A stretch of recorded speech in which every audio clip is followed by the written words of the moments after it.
Is it time to totally reinvent your business? Do you have to throw everything out and start over? Well, stay tuned to find out.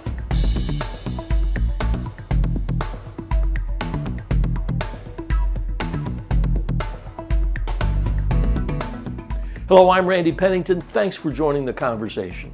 Don't forget to hit the subscribe button and ring that little bell to never miss new content just as soon as it's posted. Also, please leave a comment, ask a question, or give us a like. We really do appreciate it. You know, disruption and change are everywhere, and you may be thinking that the old rules of business no longer apply.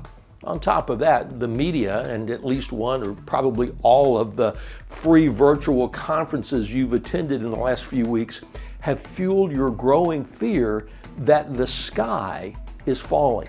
Their advice may have been that you must pivot and reinvent everything or risk becoming obsolete. Well, as you might suspect, I have a little different view. Yes, the world in which you compete has changed a lot. That doesn't necessarily mean, however, that you have to reinvent everything. And it sure doesn't mean that you have to pivot 180 degrees from where you are today.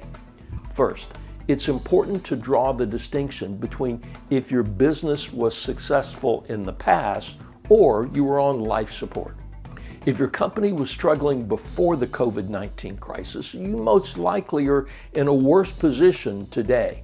Your first responsibility is to stop the bleeding and begin an organizational and entire business model overhaul.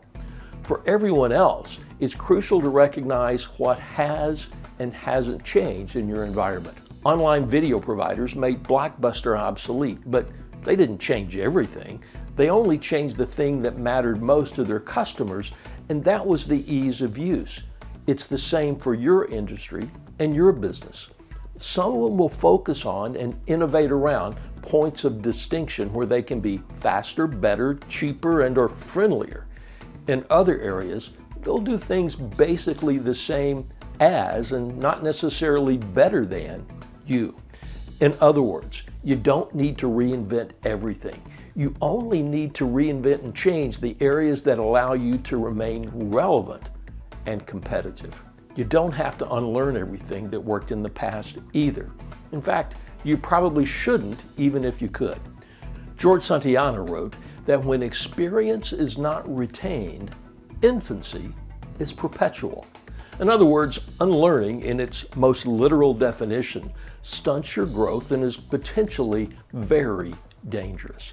True unlearning runs the risk that you'll lose something that is important to acquire the knowledge or perspective that you don't currently possess. So instead of unlearning, think of it as discarding. You must discard the beliefs, actions, and habits that prevent you from flourishing in the future. Here's the question we must all answer. What must we discard and change today to be successful in a future full of uncertainty and upheaval?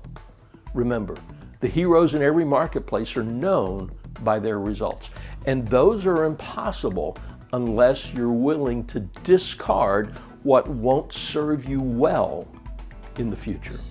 I'll see you soon.